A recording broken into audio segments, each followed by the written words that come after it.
We're rolling. Hey everybody, welcome to another episode of the Creative Businessmen. Today's episode we have sketch comedians and writers A.J. and Al Schraeder. They're brothers also. Oh, yeah. You guys just want to tell everyone about yourselves and what you do, and we'll start from there. All right, yeah. You want to jump on it first, Al? Lay it down? We've been practicing this, right? No. No, we haven't. In written form, we have somewhat. We're sketch comedians with our troupe as a duo. We call ourselves Unstoppable Failure. Most of our shows are on the festival circuit, comedy festival circuit. So, obviously pre-COVID, but Right. we traveled around the country at any festival that would have us. Nice. And so, put on a show for the people there and got to see a bunch of other shows. We also tend to work on a lot of spec scripts that we submit hopefully someone will read them someday. A whole smorgasbord of creative projects in general. And for anyone who's not familiar with sketch comedy as opposed to stand-up or improv, it's kind of in between worlds because it is scenes like you would do in improv, but it is all pre-written. So Key and Peele, SNL is kind of the style of comedy that the shows we'd bring up so people can understand what we're talking about. I love me some Key and Peele. Oh, yeah. A little more refined. A little more. And a lot of times sketch comes out of improv, that people will develop a sketch through improv. That's the whole Second City model is that way. That makes sense. You're kind of a filmmaker too, right? I am, yeah. Like I said, I'll jump in anything that gives me just a little bit of money so I can get by to my next project. Kind of. Well, I know you guys were doing some pretty big stuff before the lockdown. Like, I know you were traveling. I saw you in Boston one time. Oh, yeah. We had gotten into some of the bigger festivals kind of on our tier, which is like San Francisco SF Sketch Fest and the Toronto Sketch Fest. So, yep, international travel. Right, yeah. We got to say, we traveled the continent. Right, and we opened for Kevin McDonald from Kids in the Hall, right before everything happened. We were voted Best in Show at the Atlanta Sketch Fest, which is cool because that's in industry town a little bit. But yeah, we were enjoying life for a little bit. Yeah. Damn those microorganisms. Yeah, they'll get you. Yeah, same boat as everybody. Yeah. Well, do you guys have anything scheduled for next year yet? No, so there's no festivals that are really accepting stuff. We're working on a lot of writing projects right now as kind of our primary focus. We've been submitting to some of the larger writing programs. Nickelodeon has a program. We tend to do a lot of online contests. There's a lot of weird kind of crowdsourced contests that if you have kind of a unique viewpoint, you can make a little side hustle sort of money with that we stay pretty active with. Very cool. How did you guys get into sketch comedy and writing? Well, I think I drug Al in a little bit. I don't know if you would say that completely is true. I was enthusiastic about it, definitely. So I started with improv. That was my initial comedy background. I did it in high school. We both went through a similar theater program in high school too, that improv was a unit in high school. And then in college, I was going through college around the same time the Idiot Box in Greensboro, local improv club, was kind of opening and getting rolling. So I auditioned early on for that, went through all the workshops with that, and that kind of caught the bug. And then I wanted to work on some more refined things, and that's when I talked to Al if he was interested in getting involved in some sketch comedy writing. Al's the younger brother? I'm the younger brother, Yep. yes. Younger, taller. Yeah, I said the same thing. Yeah. I think I'm the run of the family. I'm the oldest, but I feel like they're all taller than I am. I don't know if they are or not. That's just the way I feel. You're the smartest, though. Yes. Just for you brothers out there listening, they know I'm the most intelligent. Right. It's important to lay that, Al, if you're listening. No, You got to show respect. You've to the ground big me down brother. already. I feel shorter than you. Good. Napoleon complex. Yeah, but I think initially we both kind of were interested in performing and creating characters, largely because of Dungeons and Dragons is actually what I credit my initial foray into being a different character and playing different I can roles. see that, yeah.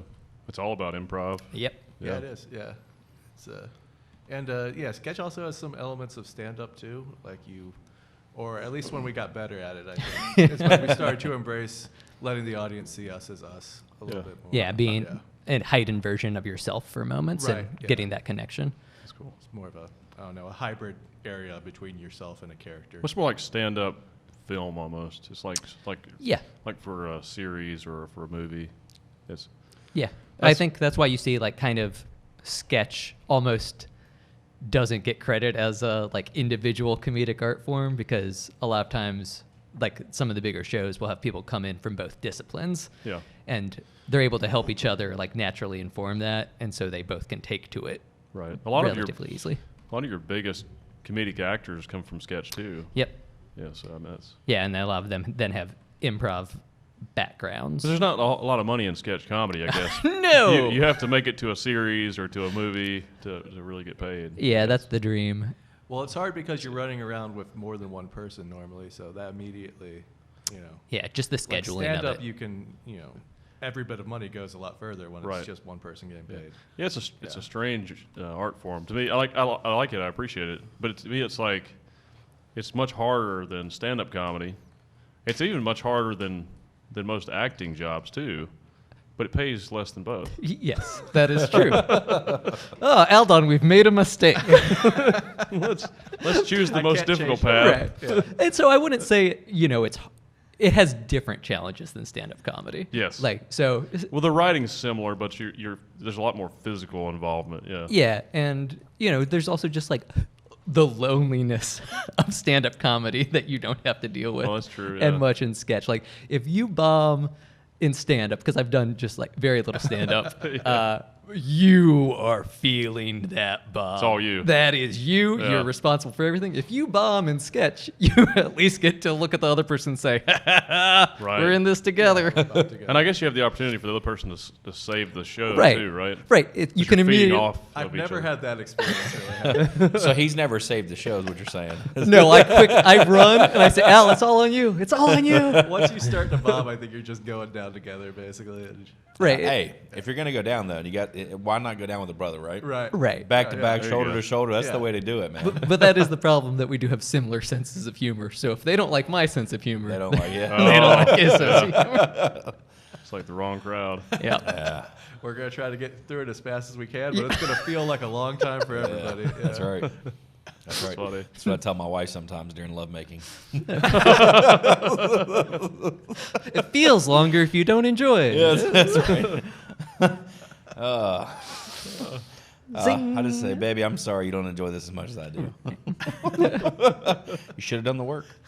Right. I actually, so I do some solo sketch, and the way I start a lot of those shows is, all right, I'm going to be on stage for the next 25 minutes, but if you guys don't like it, it's going to feel a lot longer for everybody. So do you guys do any stand-up, or is it all sketch? Have you ever done stand-up, Al? No, not I don't really. think so, unless you've done it in I've secret. done one-man character pieces, but that's the... Yeah. Okay. And so, Now explain, because I'm not in the comedy field. What is a one-man character piece? It's like stand-up, but you're... Oh, it's like, well, actually, it's more like a sketch Yeah. with one person. So it's like a dramatic monologue, really, I think might be the... Okay, there you go. Yeah. yeah, know, a yeah. comedic monologue. Like, Yeah, comedic monologue. Yeah. Like you could audition with it probably if it was shorter. I than got you. that, Okay, yeah. okay. Right, yeah. If you were just like the one big character you would see in a sketch, like that Right. reoccurring character, but you didn't have anyone else around you, but maybe you're pretending they're there and you're just responding to nothing. Right. Probably the most famous one is what's her name, Tomlin. Oh, Lily. Oh, Lily Tom. Yeah, Yeah, so Lily it, Tomlin, it's yeah. more in long and with a one-man show for Yeah. sure. It's like Yeah. that audition you did, the one, not the maybe one an audition, but the I've had a few about of a those. Twinkie. Yeah. The Twinkie one, man. You have to do auditions where they want you to do a monologue, Yeah. or a comedic monologue or something. Yeah. Yeah, that one. Yeah. Is that what he's talking about? It's sort of like More that, like that. except a real performance, live on stage. Gotcha. Yeah, generally. And so, yeah. Okay. and I've But yeah, done, basically like that. Yeah. yeah. I've done a little bit of stand-up, but even then, I tend to do it as a character. So even though like it's a character delivering stand-up, I might like actually be a puppet or like a weird bearded man who like wandered in off the street, like as if I'm this character trying to do stand-up Right. rather than a heightened version of myself, which is what most stand-ups kind of aim for, that authenticity. Yeah. What Andy Kaufman tended to Oh, Yeah, I was yeah, gonna yeah. say, yeah. like Kaufman. Yeah. Yeah. Yeah. I like that. Do you ever do multiple characters by yourself, like on your own, in the same show? Yeah. So not like talking to each other. no, generally not. No, I mean just Yeah. a one-man show, but multiple Well, yeah. characters. Yeah, that's what Yeah. my like one-man sketch Talking to show is. yourself. Yeah, it's, Schizophrenic episode. yeah, that's what Yeah. I mean, sketch comedians in general do have some of that in our personalities of feeling like we have just a million people trapped inside, and we're generally like least comfortable being ourselves. Like, this is a nightmare. That's funny. Forget who you are. Right. Where's the baseline? Yeah. Losing yourself in the characters, it's part of the fun of it. Again, like Dungeons and Dragons. I was Yeah. like, oh, I can live in a completely different world when this one stops making sense. Well, you know, if everyone had more imagination, it would probably be a lot better world, much I happier agree. world. Yeah. Yeah. So, everybody, get more creative. I get it though. It's tough to have a lot of imagination when you have bills. Yeah. Direct conflict. It does. It does. Does tend to be directly opposed. I'd love to play around, but got to pay this damn power bill. Right. And finding, because in improv, it is always called like play, Right. Which is, I think, a cool like idea that, it's, you don't say like, who's performing tonight when you're amongst other improv. You're like, oh, are you playing tonight? Yeah. Well, it's like that with acting too. Right. Yeah. And when you get onto a bigger set, you realize like, wow, this is amazing because you get paid all this money Right. to just play around all day. I'm playing with millions of dollars. But try as hard as you can to like make somebody else believe that this dollar bill only has power because we both imagine that it does. Right. That's true. We've talked about that Yeah. before. Yeah, Yeah. we It's all a do. construct, right? It Yeah. is, but We base it on the wrong you can only get stuff. so far. Right. Yeah. Yeah, try to. We need to value it on people and not corporations and things. Right. Yeah. Can I have some bread for this weird character? No, and I don't remember the study, but they just released something, and they said that something about if you would have $100,000 devalued to the point to the net worth. Hold on, let me mess this up a little bit more. I'm ready for it whenever you get there. And 70 years ago, $100,000, what $100,000 would buy 70 years ago, would buy the equivalent of like $14,000 today. So what they were saying is that's how much money has devalued over the last 70 years. So you have this construct that everybody perceives value in that's designed to lose value over time through inflation and Right. other things, Yeah. right? And so the money goes less further. So as inflation continues to rise, money becomes less powerful and the buying power drops. And so they were talking about this massive drop to where because we're in periods the last, say, 30 years where there's no interest being paid in the banks as far as for money being saved, savers are literally losers. They're losing because the money is devaluing faster than And it's accruing than it's interest. growing. That's Three- accruing interest. What, 3 or 4% a year? Yeah. Like that? Yeah. So they were showing this scale that our monetary system is actually designed to devalue. So all these people that are saving money that aren't, they're literally just saving, and they're not out in what I would call real businesses where they're producing. They're literally, their money is devaluing faster than inflation. So it's really interesting. This whole study was really like, it made me go, yeah, the monetary system was designed to go down, so that way over time, that money buys less. You have to print more money. You have to keep reinvesting. keep reinvesting. Right. Keep Yeah, growing. so- But yeah, and I did a terrible job explaining that. No, but- that's No, it's suitable. I What is feel that? depressed about my money. I feel better It- that is I that- don't have much saved. Right. yeah. No, I agree. I think cash is stupid. I think when the moment you get money, I want to find a place to park that money, and I want to exchange it for a real asset and real, something physical, tangible I can touch. because that's going to increase in value. Yeah, with know. the change of inflation. I think you use that to control things, right? So like control a property, right? And Right. a tenant lives in a property, and if they want to pay me in corn or cows or chickens or whatever the monetary system changes to, I'm fine with that. I feel like it's a hedge against inflation, whereas if you're saving cash, it just reinforced to me that cash is trash. Kind of like as soon as you get it, you need to find something to do with it. Because it's not real. Yeah. Because it's not real. Like that. The whole point is basically I was agreeing with you. It's just it's a fake. It's a note. thing. Yeah, it's like representative of what people need. Right. Yeah. Yeah, it says on the bill, "In God we trust." Now, I'm not religious, and I'm not trying to get into religious conversation. Not in this thing, but God didn't want to be on that dollar bill. They were like trying to figure out, like, what can we put on this dollar bill to make it official? Like, Right. let's put this president on it, and let's put "In God we trust." Like, let's Gives it a higher yeah, power. let's like, oh, this is a And let's you know, put some strange symbols on there. yeah, Yeah. let's put some strange symbols, and and this one we're gonna do this president. What and, will make the best Nicolas Cage movie later? That's what we need to figure out for our currency. But I mean, it's sort of weird because the stronger belief system then is really currency. Yeah. That's Right. what everybody's sharing, like Yeah. even more so than religions. So, No, you're right. Yeah. like they're kind of calling upon, in some ways, a lesser power than. Money beats God. is That's what I that your just said. point? That's Is what I that just your said, point? and, it's Ah. important.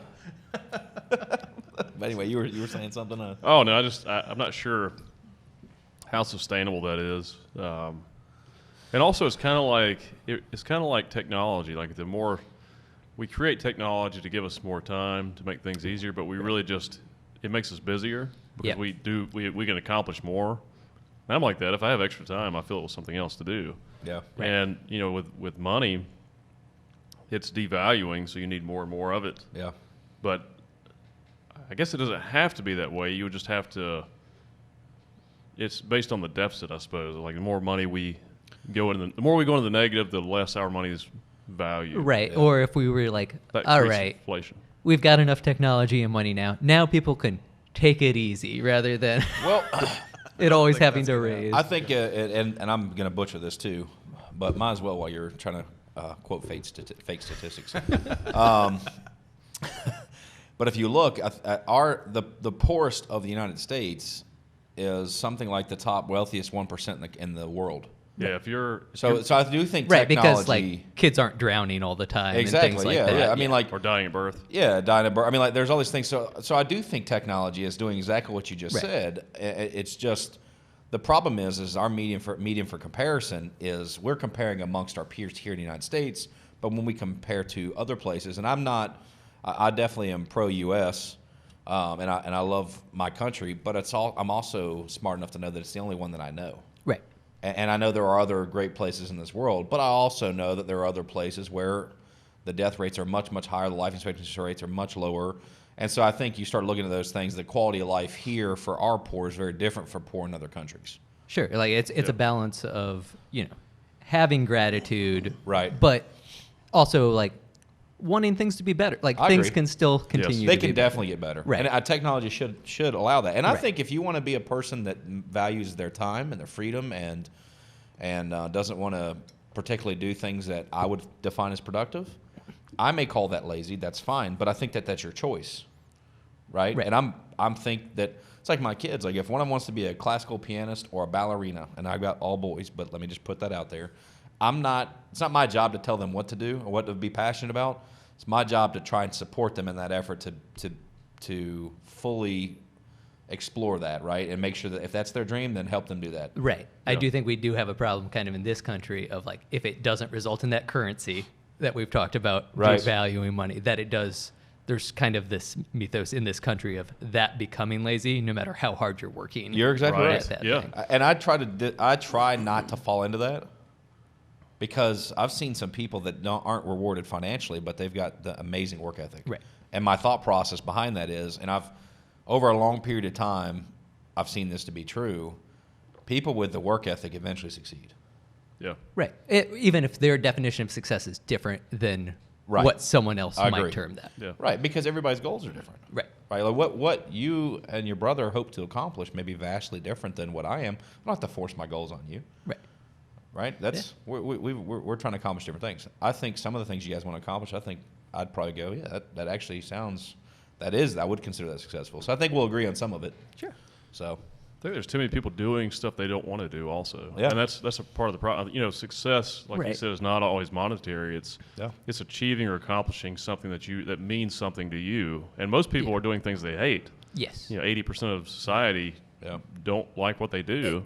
And they are doing it for the bulk of their time Yeah. on the planet. But that's because we have Yeah. to eat and we have to have a Right. place to live. And- And I think with technology, it will change that eventually, because Yep. eventually technology will do all of these nonsensical jobs for us. You know, that it'll automate a lot of things. So we're going to have to structure society where there's a different way to be paid or to meet your needs, like your basic Right. needs and Right. stuff. And I Yeah. think, I think some of that will be, basing the money on different standards, Yeah. on a human standard. What's it cost to provide a human with their basic needs? Right. I think that eventually I believe that technology will reach a level when it's inside us. Like Neuralink with Elon Musk, where we're all sort of linked. We all have maybe infinite access to information. We're much more intelligent. I think a lot of our problems we deal with today will seem ridiculous. We really need more cooperation and empathy in society. We need to stop worrying about things like race and socioeconomic status and those types of things, and worry about how to be successful as a species, and how to just make life better for everyone. We all want the same stuff, right? Right. Yeah. So we just fixed it. We did. just like, That's if it. people Yeah, listen to it's this podcast. We're solving world problems. All 200 people listening to this Yeah. podcast. Yeah. It's going to change the world. But it is important to get those ideas out there. Yes, yeah, Because for like sure. I know there's always going to be some things I don't want to do Yeah. that I have to do, Yeah. and I'm okay with that. But I don't want to do it All the time. all the time. Yes. For 9 Yeah. hours of your day. Yeah. Yeah. Because already technology. I think most office workers feel.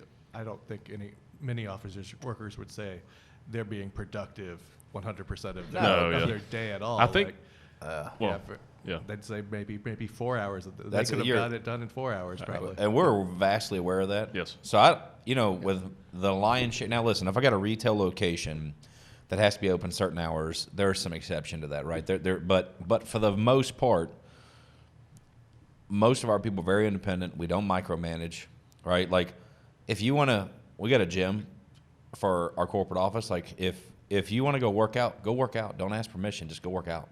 If Right, you want to yeah. get up and walk around, get up and go walk around. Yeah, like, you're an you want adult, to just- yeah. go to the bar. Yeah. The bar, all the drinks, all the snacks, all the food, it's all free. Go help yourself. Take a break. Clear your head 15, 20 minutes, whatever you need. And then go back and sit down and get productive again, right? There's no like, we don't care. It's not about clocking hours. It's about getting it done. Right. Like, Right. No set time to be Yeah. at work or to leave. yeah, it's like be independent. yeah. Yeah. These are the things that have Yeah. to get done. Today it's Yeah. going to take 20 hours. Okay, but common sense would state that you shouldn't have that day every day. Right. And we're really flexible. If you have a really, really, really long day yesterday, and today you want to roll in at 11, short of there was something planned that you had to be here, and you're an adult, manage your own schedule. If you needed to be here, be here. If not, I'm not hitting you up. Now, if I haven't heard from you by like 12 or 1, I'm not saying, hey, bro, you're late. I'm like, hey, man, just checking in. Everything good? Like, just touching base, right? Because now at this point, I'm just trying to figure out, are you coming in today? Right. This is like, How many different levels is it between like your general employee and you in terms of like, are there how Man. much? Because I do feel like a lot of middle management and some of those things end up being like one person feels like they have to answer to the next person, and so that's when some of those like hard times and things often come I in. think that if there's those hard times, then it's the furthest point from us, which would probably be like clients that we consult for Yeah, their businesses, not directly related to us, but everybody that's in our management structure, any level of management structure and up, the internal, I think, would experience what I'm talking about. Yeah. And then any of the people that are in some of the main dominant corporate buildings that are staff underneath those management structure, there are some positions where it's a little bit more structured because obviously we have to have set, like someone has to be there at 9 a.m. to open, right? If Sure. this business is open at 9, Right. they need to be there at 8:45. So there are some exceptions to that, but there's flexibility throughout the day. Cool. So, I mean, we try to create this culture of this and this atmosphere, but let me tell you the other side of it. The other side of it is if you need to work 100 hours that week, then that's what you do, right? Like, there's both sides. It's not like we're going to work 30 hours a week. Like, I'd say our average, like in our tech company, our average tech probably runs 100 hours a week. I mean, literally, they get paid very, very, very well. but it's just. But does that have value in the long term? Well, I mean, and that's the thing. It's like, but those techs are techs. Like, They enjoy what they do. Right. when I say 100 hours, I don't mean they're sitting in a cubicle doing it. I mean they've got their laptop and they could be on the beach and a tech thing comes up and they've got to net opt in and solve a tech issue, right? It's more like it's more like we have to tell them to stop working. That's actually probably more. Hey, what go it take is. a break. That's a lot of what it is. Like their tech. Like when you get to that point, those people are. It'd be like you guys getting wildly successful at what you're doing. You're going to do it all the time because you love it. Well, they probably do. Right. Yeah. Yeah. You're not counting hours. You're not like, oh, I worked 30 hours this week on my sketch comedy, right? No. You're probably logging almost every waking moment, especially when you get successful at it, right? Like that's just what you're Right, passionate or at least about. thinking about it. Yeah, exactly. Because you do have to have some level of downtime to actually digest creative thoughts. But And I spend the vast majority of my waking time working. Yeah. Right. Working on something. If I'm not working on something business related, I'm working on something creative. Yeah. I'm either writing or I'm just doing something creative, working on an acting project or just something productive that is also something I'm interested in. yeah, I mean, I'm very bad. I don't know how healthy that actually is overall. I definitely do it. But I have a very hard time turning it off, and I don't know if that is the case in every country. Me too. Yeah. Of like that kind of idea of self-care, and I end up feeling a lot of my social engagements, even with people I love and enjoy hanging out with, often feel like a burden because I'm like, I can't work on stuff right now. Yeah. I have to hang out, and what do I do with my hands? Well, it's kind of like with ideas too. Like if you're afraid if you don't write it down, you're going to lose it. Right. Yeah. And that's true though. It's good, but you better write that Or down. if you feel inspired to work on something, it's a good time to work on it. Yeah. Hey, Yeah. if I ever send you guys a text, and it's random, it's just like da-da-da-da, because I text you guys all the time, right? We go way back. Way back. All it is I haven't found a notepad. I couldn't get my notepad app fast enough. So I just pull up my phone, and whoever's like at the top, I'll just start messaging, and it's notes to me. I send them to people by accident. Like I'm just like, that's how I do it to my wife. I try to be my go-to one to her because she's used to it. But sometimes I'll just send it in groups like, Yeah, you just sent me one. yeah, Just it's just like da-da-da-da-da, and it's like this thought is here, and I'm like, all right, I've got to put it down quickly as possible because I'm gonna forget it. Right. Like, oh, these are Daniel's thoughts. Yeah, that's what it is. It's like, So you need to get it out even faster than pulling up the notebook. yeah. It's like application on the same. 100%. It's like I can't even think, and I get like that. Right. Like that. What do I do with my hand? Like I'm like, oh shit. Oh, and it's just, I don't know, man. It's like, And I'm sure that's weird in business. yeah. In comedy, you seem insane doing that to your friend. Like, dragon bowling underwater. It's like, I would never send my comedy ideas to anybody. I keep it in my notepad. I have like a note in notes. a lot of base comedy ideas could get you arrested. Yes. Like, No, I know people that do that for comedy though. That have Yeah. Facebook Messenger group that just come up with something completely random. Oh, and, yeah. This is mostly unrefined, very offensive, crazy nonsense. I can't send this. that to I people. got to work out later. Yeah. If anyone ever hacked my phone and stole it, I'd be like, what is wrong with this person? This is a What is depraved this? individual. Turning Catholic churches They just- into prostitute houses. They would What? reverse it, just send it back. Wrong number. Oh Yeah. God, what do we do? It's funny too. Like, do you guys record your notes like verbally? I do when we're driving, like when we're on a road trip. Yeah, I'll record stuff in the truck a lot, Yeah. and then I'll go back later and read it, and I'm like, what did this write down? Right. What did I even? What was my thought? Right. And is that what you like? It misunderstanding what you said, or is it the idea didn't make any sense? Because Yeah. I've Yeah. had that a lot of times where I'm like, I have no idea what that means. Oh, it's too vague. Yeah, Right. I've I had only those got like too, two yeah. words in Yeah. it. Was it a dream? A lot of times, if I wake up Yep. from a dream, it feels like it was an incredible idea. Yes. Yeah. Right after you wake up from the dream, and then you write something down, and you Like, made no sense. Yeah. I hate that when you wake up and you can't articulate properly the dream Right. because the dream was amazing. Yeah. I'm certain of it. Yeah. I'm just doing a terrible job trying to capture it. Right. You know? Right. There's no way my brain could have enjoyed something that terrible. It had to be great. Sometimes you get in these dreams though, and it's almost like a loop, but it's a really good one. Yeah. And it lasts. Like you'll wake up, but you've been in that loop for like maybe 2 or 3 hours, it seems like. And you wake up and it's like such an amazing dream. You start to talk about it and it's like there's nothing there. Yeah. It was just one thing that just kept happening for 2 or 3 hours. I hate it too. I'll be like, God, I didn't want to wake up. Right. Just like, my wife's like, is your life that bad? I'm like, no, it's just an amazing dream. Right. I've had really interesting dreams that were highly detailed though, and one time I couldn't stop dreaming about this certain idea.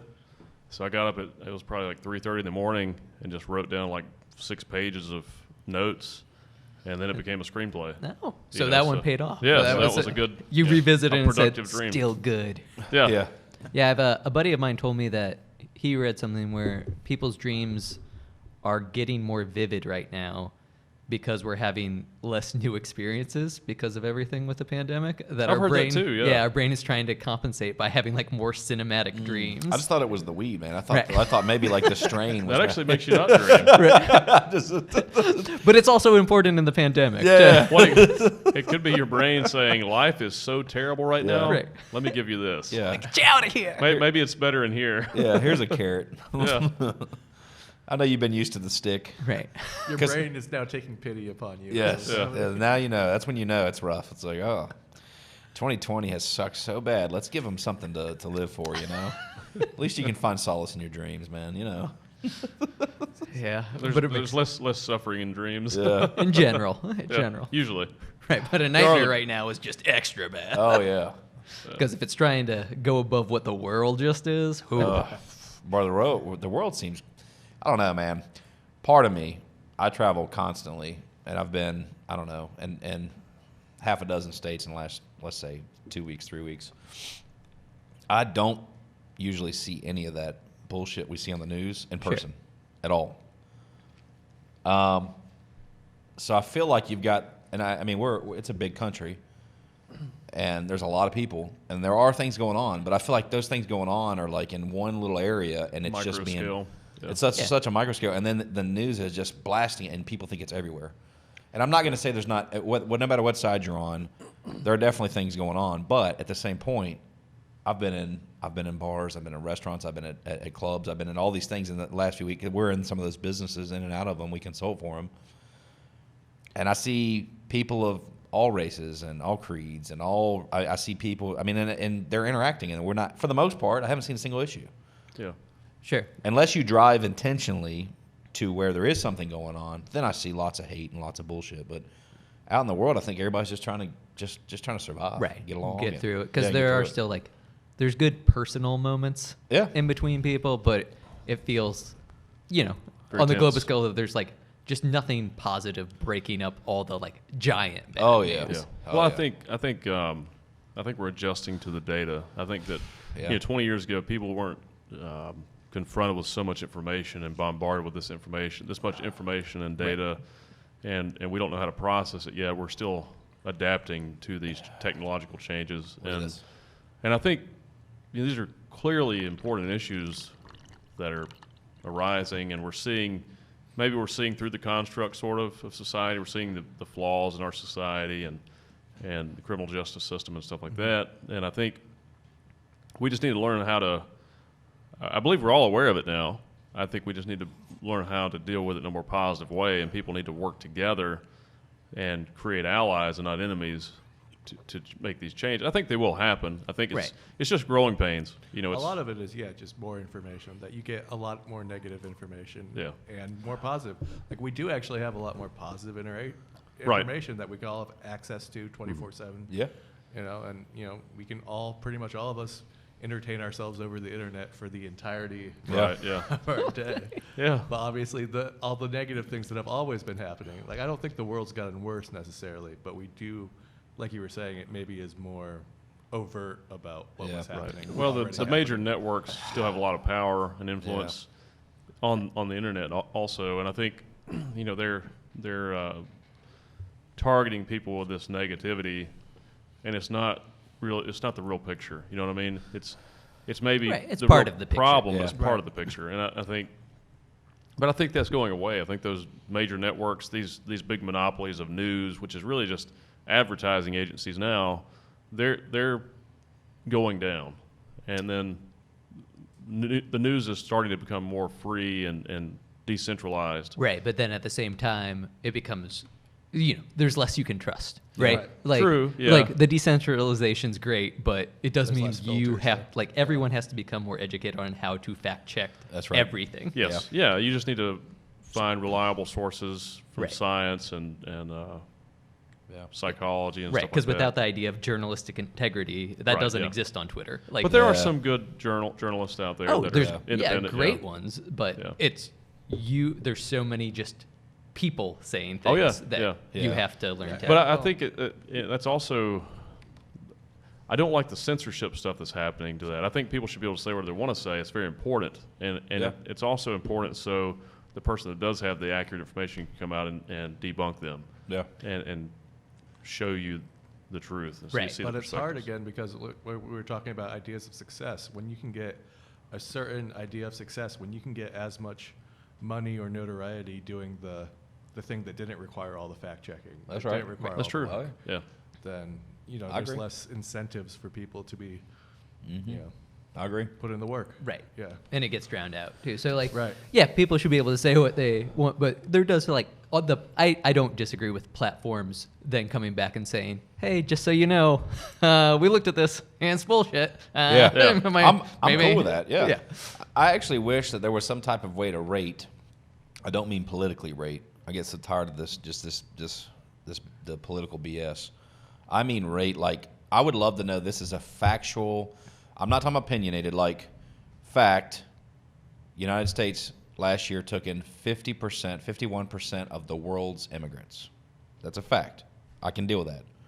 It's also a fact that Trump wants to put up a wall and limit the amount of immigrants coming to the country. I can agree with that. I'm not saying I disagree or disagree. I'm saying, okay, that's a statement I can agree These are with. statements, yeah. We're taking in, last year we took in 51% of the world's immigrants. My question is, how many should we take in? I don't know the answer to that. That's an opinion, right? And the other question becomes, should there be a process to become a citizen? I think most people would say yes, right? I'm okay with, we can bring 75% of the population in. If we can sustain it, that's fine. I don't think that there's a number. Like, where I get pissed is depending on which news channel you watch. One news channel would have you believe that we have 0 people coming in the country. And another news channel would have you believe that 100% of people are coming in illegally. Like, there's no, like, they're both so polar opposite that I think they're Yeah. both full of shit. Right. And I just would like to deal in fact and it not be skewed politically one way or the other. Sure.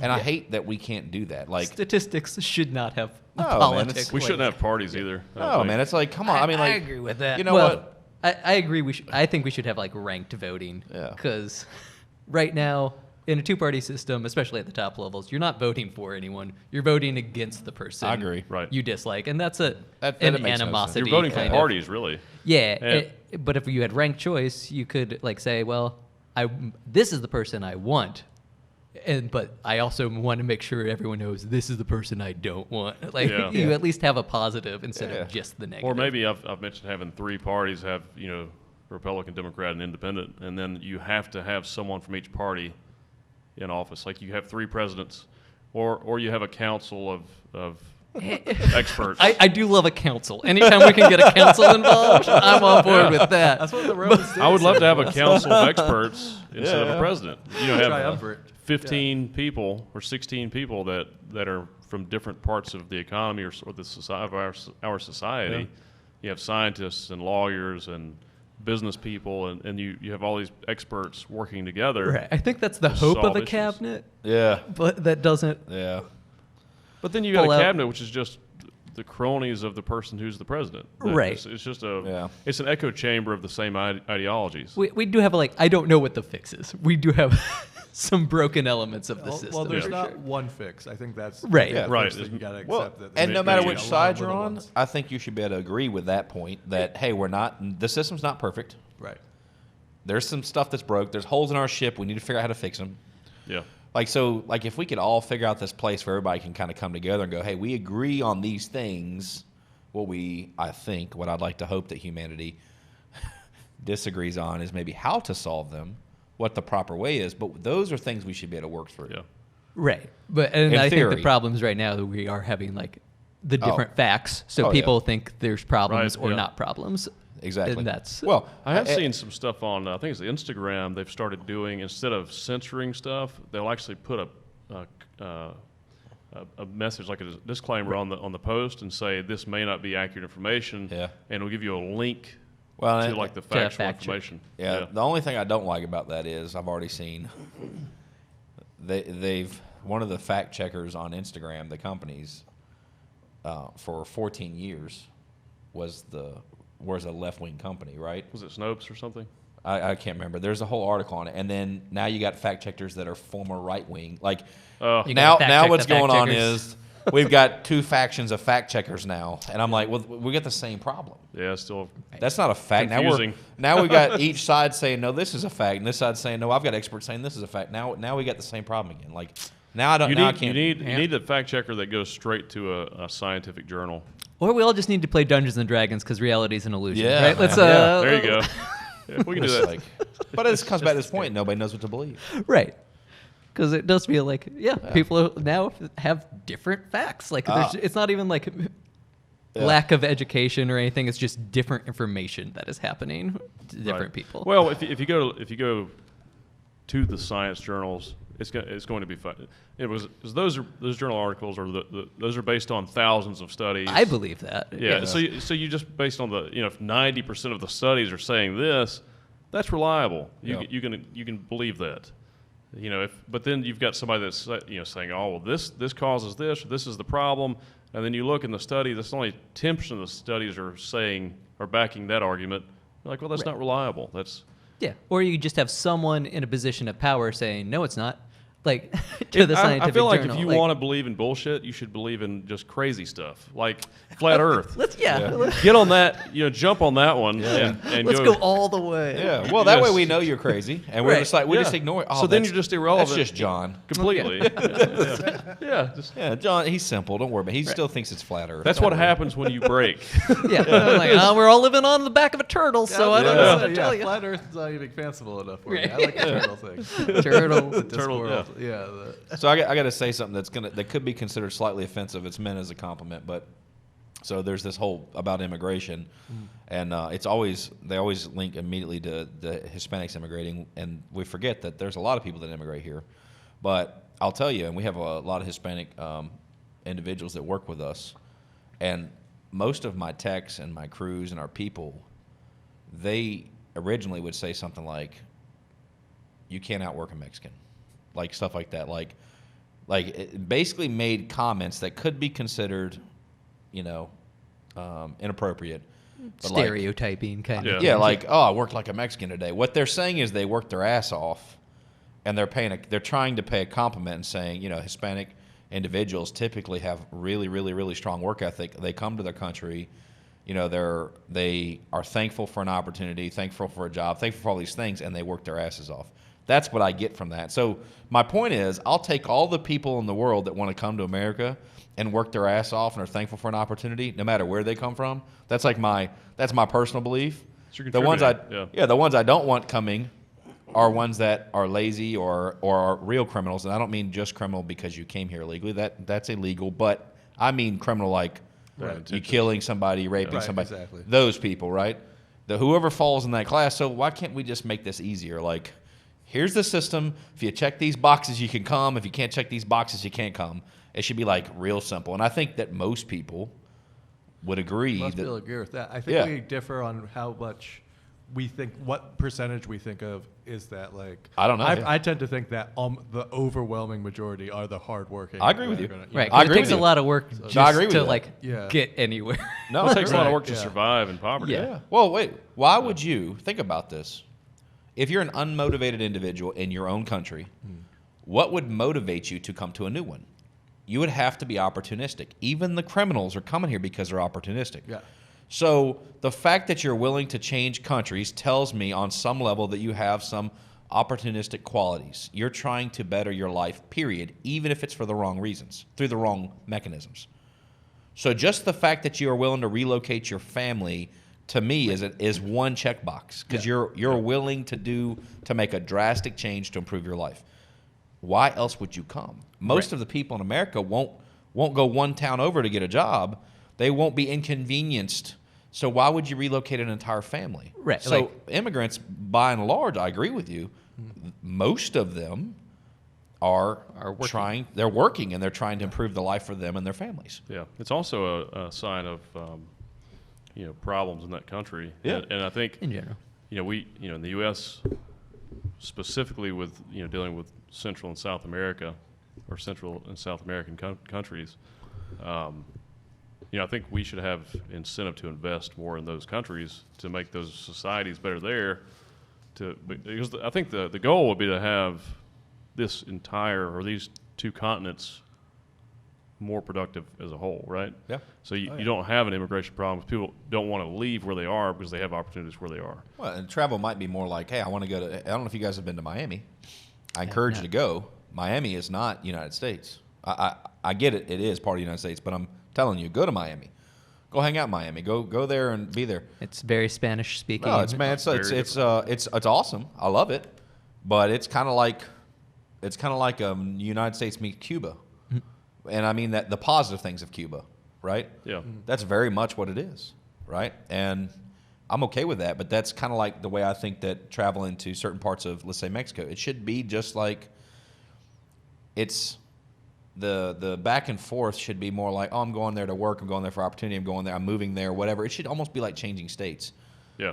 Like that's the way I feel about it, and I don't think that should be a problem. But the problem is that some of the things we say this, we're American, but I would imagine that there's just not that opportunity there, and things are different in certain parts there. We need to help them work through that. Yeah. You'll have less. Then you may have a reverse immigration take place. I think Right. so. Yeah. Yeah. I think we will. Yeah. Yeah. Yeah. Better weather. It's not something I haven't considered. Yeah. Well, you also have right now we don't have the resources, or if we do, we're not using them. We don't have the resources to sustain all these people, and I think that's definitely improving. We live in the best time in human history. Hunger's way down, poverty's way down globally, and I think we need to keep heading in that direction. Eventually, we'll reach a place where we have the technological capability to provide those resources to everyone on a global scale. But in our country, even we don't have right now. We don't have the resources necessary to provide everyone with their basic needs. Or if we do, They we're exist, not. but The technology we don't have exists, the ability to but give financially, we don't have the resources. Right. It's not structured in a way to get everybody their Right. basic needs. Yes. Those resources do. Yes, Exists. technologically, we have the capabilities. Yeah. Monetarily, we don't, and that's because of the way we base our money. It's based on the wrong things. But I think that's changing. And I'm not saying I want socialism or anything like that, because that doesn't work. It's never worked, because you need incentive. Capitalism is a good thing if it's regulated properly, because it's if you look at before capitalism, you had kingdoms and rulers and stuff like that, and that's why you had huge groups of poverty. Right. I don't think there's any system that can just be put in place and never change. Right. Yeah. Things need to evolve and adapt. Yeah. If you But don't have but you need an adaptability- incentive-based system to have innovation and growth and productivity. But I think if you base your monetary system on people, on individuals, and what it costs to provide all the basic needs for individuals, primarily, in addition to the value of companies and material things, I think you'll have enough monetary resources. Right, because right now the provide for incentive for a lot of people is just enough to survive. Right. Rather, Yeah. that doesn't. If you have that as the base, a survival as a Yeah. baseline accepted, Yeah. then incentives mean more. But I think we have the technology to provide all those needs. I think we just need to fix the monetary system where it can do that. And I still want people to be successful. And if you guys are really great at sketch comedy, you become highly successful, you get on Saturday Night Live and you start producing films and movies, I want you to make tons of money. I want you to be swimming in cash. But at the Scrooge same McDuck time, life. someone that's not as talented or has a more basic life, maybe they just want to be a janitor, I still want that person to be able to meet their needs. I I want agree. them to be able to eat and have a home and be able to provide for their family and have education and all those things, because and one day that janitorial job will be done by a machine anyway. So we'll have a lot of displaced people, especially in the blue collar jobs, Right. over the next 2 decades. Because a lot of that's already starting to happen. Yeah. Yeah. And there probably will be a point where our population highly exceeds the amount of jobs available in the society. Right. That's why we got into sketch comedy, because not a lot of people want to do it. So, Well, entertainment's Figured that was the entertainment's most going to be a stable great profession. Yeah, I think great so. place. well, yeah, I mean, content, like people are just constantly looking for content I agree. now. Yeah. So it's try. You guys, but it you is guys still knew who you know. Yeah. you had a calling. Oh yeah. had a calling a decade ago. Whenever and you just knew something was going to change. The world needs more mediocre sketch comedians right now. Should I be a scientist or a sketch comedian? What are we going to do today, Pinky? Same thing we do every day. I feel the urge for success though is more innate in more of us maybe than we give each other credit for. That's true. Right. I think if the baseline was met, I think people would still be trying to succeed. Like you Yeah. don't need to have the fear I of not agree. being able to eat. To I think try to you have to acknowledge though excel. too that some people don't have the urge to succeed. There's Yeah. also that. It's not as common. Yeah, I think it's very small It is. compared to what most Right. people think of it I- as. I've got people in my family that are that way. Yeah, there's Right. a lot of people that Yeah. are Like happy with a certain level of I've helped. I don't lifestyle. know. I've helped at least. I'm going to pick a number out of thin air, but I mean, I would venture to say I've helped 20 to 40 people become a millionaire in the last decade. I've got family members that I could help that they don't want it. Yes. They don't want. They don't. Yeah, I agree with that. They've lived at home. They're mid-30s, live at home with their family. They play video games all day. They don't care. They're like, why would I do that? Why would I don't want to be stressed. I don't want to like they get their money. They take like, oh, the new PlayStation 5's coming out, right? Like that's what they're incentivized differently. Their goals are different than Right. mine, and it's okay. Yeah, but they're like different, yeah. they've got this system, and one of them even made a comment recently, and I was like, oh man, well if you ever want help, like I can help you if you want to look at getting out and moving out, and I can help get you started. And he's like, oh man, why do I do that? When mom and dad die, get the house. Now, the guy's 34 years old. His parents are, they're late 50s. His thought process is, I'm just gonna stay here till my parents die. Like He that. just really likes the way he's living, kind of. Yeah, like Yeah. he's good, right? And I'm okay. I'm not dogging him. I'm just saying, Right. but that person is motivated differently than I am, and that's okay. But we're gonna have Right. two different results. Yeah. And so that age isn't that far off from like my age. Yeah. And so like yes, there is that individual onus, but I do think there is also a societal feeling of like the millennial, like when you graduated into the recession, like and there Yeah. were no jobs. Yeah. And so like you do eventually a human spirit breaks. Yeah. Well, and so there is yeah. like laziness versus just like, did I ever really feel I had opportunities? Right. And like it's different for each person. That's true. Well, That's true. also you have to consider too, like a lot of the jobs now are not great jobs. Yep. But, Right. They're minimum wage jobs. There are less opportunities, I think, as a whole. Yeah. And maybe, but see, I think when I see people in that situation, I think it would be nice if we had a society where they could work that mediocre job but still have all their basic needs Yeah, met. and be not, able to have and a not family. have to Yeah. and not have to spend all That's their true. time, doing a shitty job. Yeah. Right. Well, and let me go backwards too. Just the fact that he lives at home in mid-30s is not the problem, by the way, because we have another partner that's 35, lives at home by choice, owns apartment complexes. Like this dude's never moved out, right? He's like, why would I? He's like, I love when I travel all the time, but when I am home, I'm fine being in my home. This is my home, right? That's the way he looks at it. It's his family. He gets to spend time with his family. He's good.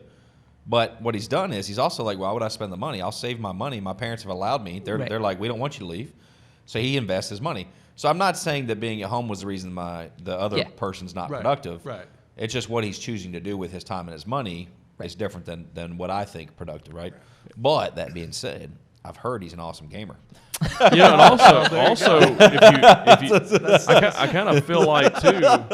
I feel like also you have I don't know what percentage of society he is, of people that just have no ambition. They want to just sit at home and play video games. Maybe they're suffering from depression. He might have ambition of becoming. That's true. Maybe big possible. Gamer, which is, I think, now. But there may be something there too where, if all of his basic needs were met, maybe there was some way to incentivize him. As he's playing games, maybe he makes some kind of money off of advertisements from doing that, or whatever. Yeah. Either way, if society is covering his expenses, he's a consumer, so he's going to be putting that money right back into the economy. I don't think that would be a drag on society. I think, if anything, having some of those people is a good thing. Yeah. In the future especially. Maybe that's what we're doing. Maybe we're creating a I generation. think you subsidize a certain percentage of society. I mean, as long as you don't have too much of, I think you just have to have a good blend of mediocrity. Yeah. Oh, yeah. Well, because like video games they're interesting because I grew up like playing them in high school and everything, but now they're not there yet, but they're becoming more like sports. Where like other people are watching people play video games, which I think is a nightmare. I just want my turn. Yeah. But like Twitch is blowing up. Like the whole new industry is being created, and so pro athletes at one point people thought they were just playing they didn't make basketball. much money at all. Yeah, but that's a good point. It was a sacrifice to be an athlete. 80 years ago, you would just. Basically, I'm just going to make a shitty living and play baseball. Yeah, you'd be grinding it the like a touring sketch comedian. They're gonna feed me hot dogs. Right. I don't even know if it was 80 years ago, man. If you look at the athletes that were paid 60 years, in 50 years the ago. 70s and 80s, like that's true. The money is. It wasn't much. Actually, there's a lot of retired football players that they've interviewed from from early 90s and late 80s that they're broke. Like they were broke. Right. They were barely making any money when they were doing it. Yeah, they were making like $80,000 a year. Or something. Yeah. So it's all about what other people consume. Yeah. Right. Yeah. That's true. Entertainment. Oh yeah. And the video game, I like watching people play. I mean, you could have characters in video games that had ads. We conditioned you. Yeah. Everybody who was somebody's little brother. Yeah. They like watching people play video games. Yeah, it's your fault, bro. Oh, yeah, I'm going to give you a turn. Let me. Did you used to hand them the remote that wasn't plugged in? That's what I did to my little brothers. I'd be like, here you go, use this one. And really, mine was the only one working, and they were like, oh, it's not working. I'm like, oh, what are you talking about? He ever do that to you? No, I don't think so. That would have been our oldest brother. Oh, so you're the middle brother. I'm the middle. No, I seriously was pretty cool with just watching them play games most of the time. Yeah. Yeah, I don't know. I'm a weirdo, I guess. Well, their the storylines were pretty good. Yeah. Yeah. I've watched. I can't play video games. It's too time consuming. I'll get sucked in and lose a day. Luckily, I never got hooked, and then I went through this period where I don't know. I just gave in, and I was like, I played League of Legends, and it really frustrated me that I was terrible. Like I tried to play. I don't know if you guys have ever played League of Legends, but I've never tried to. So I get on League of Legends, and I don't even know how. I don't even know what the buttons are, and I'm like, oh, what is this? And they're like, oh, it's like chess. I'm like, oh, I love chess. Love chess. It's nothing like chess, first of all. Let me just say that. It's not even close to chess. So it took me like 2 months just to level up where I could play in a ranked. I didn't even know what the hell that meant. Right? It took 2 months of playing this game just to get to where I could compete with other people. Man. Just to realize you were bad. Yeah, you had just to play that much. Bad. Yeah, and then to get your ass kicked. Yeah, then you get into the rank system, and I'm at the lowest level, and everybody's like, "Oh, it'll get better as you rise." I'm like, "No." So anyway, I went down this rabbit hole. And anyway, thankfully, it's only happened with that one game. And I used to have, let me tell you how bad it is. It's like, being an ex-addict. I have League of Legends downloaded on every computer that I own. And every once in a while, just in case I think I want to play it, and I don't play, I just update it. Every computer, it's on my office computer, it's on my laptop, like it's on everything, just in case, because I used to be like that, and I'm like, I'm going to keep it updated just in case. Let me hide this bottle of whiskey here, just in case. Exactly, just in case. And I haven't... Just keep it in my bag with me. I haven't Pet played... occasionally. Maybe I've played one round this year, maybe one. Last year, maybe 2 or 3. But it's like, if I get that itch, that one round I played this year... This is why I can't do it. I played for 9 hours. I played all night, and I'm literally like, okay, it's time to go to bed. And I look up, and the sun's coming up, and I'm like, fuck. And I got my life. Like I got kids, I got a wife, I got businesses. Where'd my life go? Yeah. I'm like, I didn't get to sleep, and that's why I can't play. I enjoy it. Like the builder, like the game is awesome. And I'm like, fuck me, man. I can't do this. I can't Yeah. stay up all night and play video games. Like, I can't do it. But I get the appeal. Well, like, have you guys They like seen? drugs. Yeah. Yeah. Have you guys seen the new Unreal 5 engine? No. It's insane. It's like photorealistic graphics. I guess they switched from whatever polygon or pick like the cube pixels they were using. They switched to like triangular pixels, so now they can use billions of pixels, and it's unbelievable, the graphics. I'm like, I cannot play anything that looks like this. Right. I'll be lost in this world for days. So I just can't do Yeah, it. But they're it's making a amazing to different watch reality. the video. Yeah. Yeah. Yeah, it's once that reaches a virtual reality level, that'll be. They keep trying to dip their Insane. toes in. There was this movie. What was that movie you had me watch? Where virtual reality, where they plug in and it's very realistic, it's very futuristic. And Ready Player One. Ready Oh, Player Ready One. Player Yeah. Like that, I watched that. Now, I'm not into that kind of stuff typically. I watched it because he was telling me about it, and I was like, all right. And I don't really spend a lot of time watching TV. Same reason I don't play video games. Because it just time warp. Boom. Right?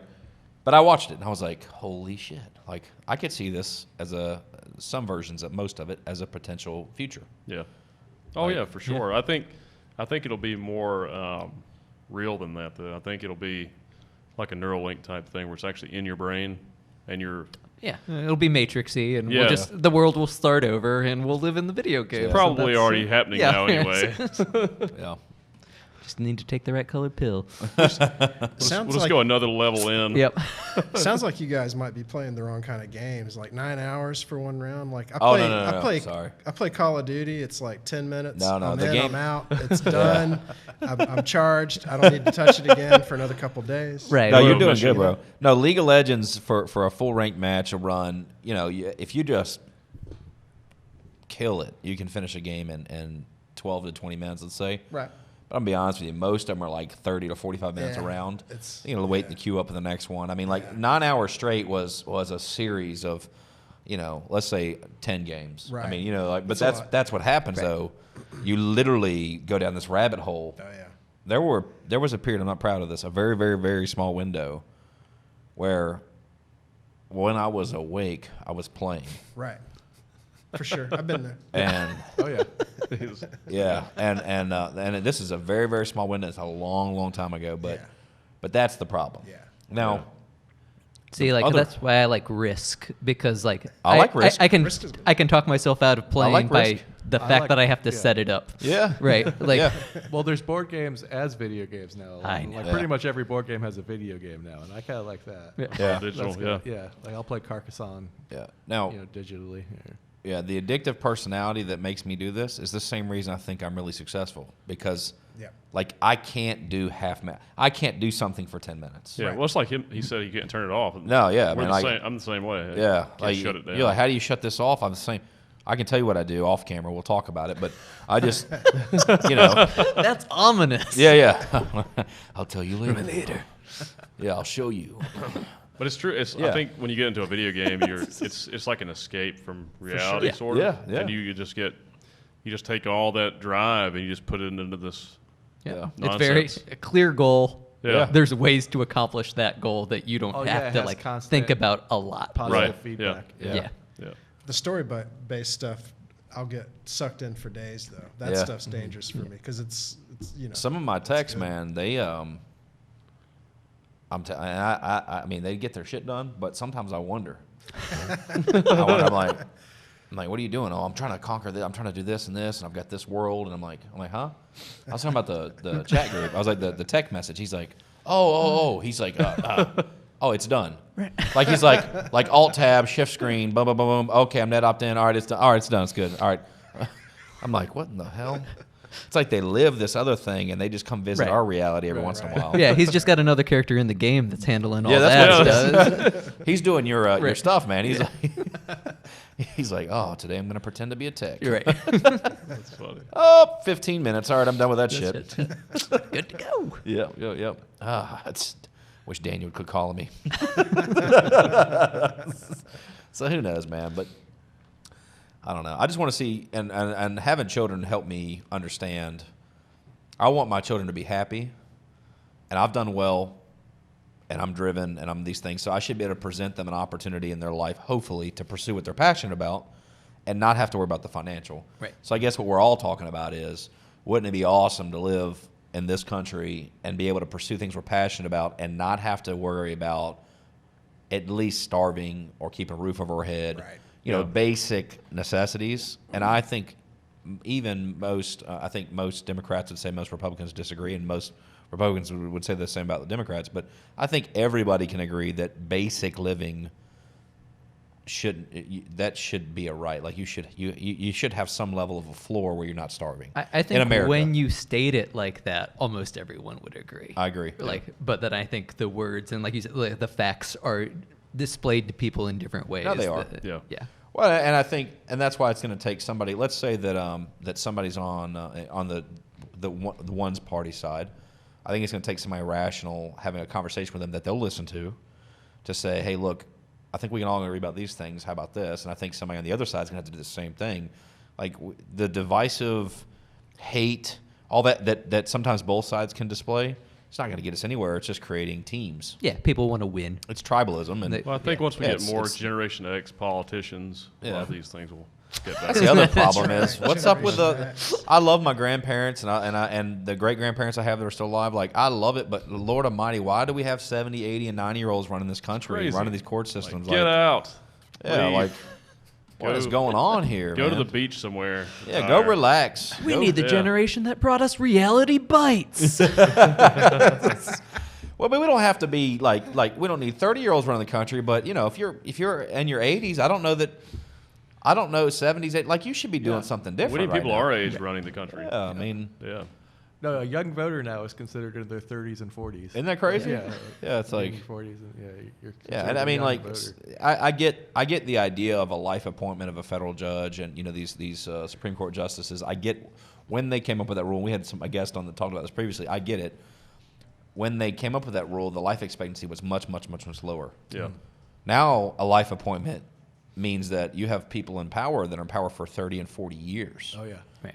right? And it's unchecked. So no matter which side you're on, Yeah. it's a scary thing. Yeah. So I think we Too got to, much like you power. said, hey man, things can't stay the same.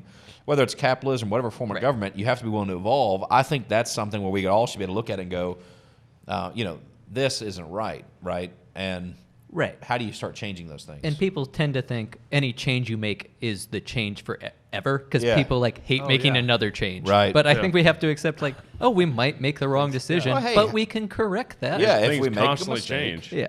yeah, if you make a mistake, you just shift gears. Like, Right. It's one of the things that comedy has actually taught me that like you unless you die or just give up at it, you get another chance to do that performance. Yeah. Like that's why I love live performance even more than filming a performance because I get to keep evolving it each time. yeah, Well, Yeah. society's almost like this this constantly morphing thing too. Like it's. I mean, we are evolving. Everything evolves, so it can't stay the same. Right. so, It's impossible. Yeah, it's kind of insane how stable we expect it to be. Like, yeah, that's true. If we really think about it logically, why would Yeah. it be? Yeah. Yeah, that's true. You can't. Yeah, you can't have a stable fix for a completely unstable. If it all stayed the same, we wouldn't be Situation. here. It would be Mars. Yeah, That stays the same. Yeah, but our like animal even Mars brain does, though. Yeah. tends Yeah. to think of like change as threat. Yeah. Yeah, Oh, that's yeah, true. yeah, that's yeah. true. You know, and this is just I don't know why I love. That's one of the things I love about this show. We get on these weird tangents that have nothing to do. But Has everything to do with sketch comedy. Oh yeah, everything is we write about whatever. Yeah. But like somebody the other day is like, well, I can't say Black Lives Matter. I'm like, well, I mean, at its face, I can say that Black Lives Matter. And he goes, well, you can't say that and say that you support the police. I'm like, well, I think in general I support police officers and families, and I also support black families, and I also support Hispanic families. I think I can say those things. So you can't do that. I'm like, well, I can. Yeah. They're not mutually exclusive. Like I think he said, well, you have to say all lives matter. I was like, well, no.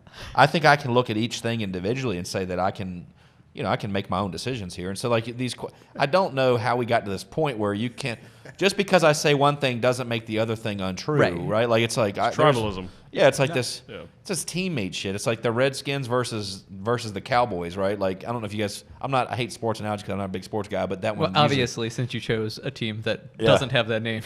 Oh, Yeah, the yeah, Redskins yeah. aren't the The Redskins Washington anymore. football Yeah, so Yeah. they don't even. There you go. See, I didn't even know. But you've got two former. I just knew that in the '90s they were really. I don't care about Oh, sports. yeah. either. They were, I guess, Cowboy and Redskin fans like in the '90s hated each other. Yeah. And that's the purpose of my analogy is just to say, and the reason I say that is my grandfather was Redskins and my dad was Dallas Cowboys. So, It's, So I it's just- the Duke Carolina. yeah, Like, Duke it- Carolina. That's a good Okay, one. same Yeah. thing. There you go. So, like, you've got these two teams that hate each other no matter what, and that's where we're at. Right. And like, how about I like the success that Duke's coach has experienced over his career. How about I like that he is that he refused to go to the NBA, and there was some level where he stayed at the college level, even though he would coach in the Olympics and all these other things. Like, how about I can respect those things about him, and I can also respect things about the coach at Carolina. Like, I'm just different. Right. I'm like, I don't understand it. And we're not actually on either team. Exactly. Right. Right, we have a sketch about that where it's two like UNCG basketball players missing their game to fight about the Duke Carolina game when they end up stabbing each other like, in the locker room. And both schools are creating productive members of society. Right. Oh, yeah. They're both contributing highly to our society. But there's so much like that hate that's experienced between those two schools. It's like our current political system. Right. We've created two polar opposites. Then the goal is to fuel them against each other, and I don't like. How do you get shit done doing that? And it's the Black Lives Matter is a good point too to bring up, because you can support Black lives because Black lives do matter clearly, and there's an issue right now with the criminal justice system and issues with inequality in our society and stuff like that. It doesn't mean you have to support a certain organization within that movement. You know what I mean? You don't have to Right. support all those ideologies. You're just saying that you care about Black people. Yeah. I care about people in our society. I want our society to be a better society for everyone. Yeah. And you that know, black people should feel as safe now, as everyone I do else. feel like I have a problem with race in general. I think that we need to get past racial issues in our society because we're all the same thing. We're all Homo sapiens. We shouldn't I shouldn't be judged because my ancestors grew up in a certain region, you know, and no one should. We should all be the same, period. Right. But We all have our unique ideas and we have to realize that and that isn't like people don't view it that way. Oh yeah. I realize like that. the But- conversation but my continues. thing is we should tackle poverty itself in our country. We shouldn't have poverty in the U.S. and and that should be our goal. And I just think that, you know, as a human being, we're all descendants of horrible people. Because we are. agreed. Humans were terrible. Like, Yeah. and we were originally we were apes. You know, we were animals, and we still are, but we're just conscious animals. But we all are descendants of murderous, horrible Yeah. Yeah. animals, and you know, Tribes all, went out. Yep. Tribes went out. They conquered the neighboring tribe. Yes. The tribe. They enslaved the tribe. They took the women. They took the endlessly children. conquering and killing and Yeah, raping so- and pillaging and Yeah. For just for terrible hundreds of stuff. thousands of years. It's yeah, for I probably agree. we've been Yeah. around for 300,000 to 500,000 years. So Right. we're just now in the we've reached a level cognitively where we're not trying to constantly kill each other, and we're trying to do better things and help humanity as Right. a whole. If we're going to judge everybody by their cultural past, then we should just be hating everyone. Yeah. instead. Right. Like- We all sucked. Yes. Yeah. Or all of our ancestors did. But we, you know, that people are a lot better today than they were 20 years ago, 50 years ago. Yeah. And It we does want have a to- general upward slope, Yeah. even if it's got like It needs to kind of keep a going Oh, it's that definitely way. got this. Yeah. But I think we get caught up in these certain topics, and then it gets fueled by the media, and to me, it's a distraction. You know, it becomes a team thing. Like, no, this team versus this team. No, it should be we're all on the same team. Yeah. We're all humanity. We all need to make our species better. We all need to move forward. We need to figure out how to solve problems with people's basic needs. we need to solve poverty. We need to solve racism because it's ridiculous. It's Right. insane. Well, luckily we got 4 white guys around this table Yeah, that I'm are really telling going to knock it out. I think. Yeah. But it's these conversations that are important. Well, No matter. And this is a very dangerous thing to say, but you don't have to go back far. You know, the Irish, I can name a lot of white backgrounds that came from different parts of the world that came to the United States that experienced racism, where they were beaten and tortured in New York. Like the Irish families came in and they were enslaved. Like there's all these different things that take place. It's not exclusive to African Americans. It feels exclusive to African Americans in this country, but you know, I think that there's still more to that. I mean, and look at like Jewish families and what they went through in the encampment. So I think there's a lot to it. It's just but I don't want to bring that up to try and say, oh, well, there's not racism against black people. There is. I think there's racism across the board, not just against black people. Yeah, it's racism against Hispanic people. There is racism against white people. I haven't experienced it. It's an inherent problem with humanity, and I think we need to work on creating better humans as a whole. I agree. And people that have been, listen, if you're a black person and you grew up in an impoverished neighborhood in the ghetto somewhere, and you're part of generations of people that have been mistreated and segregated and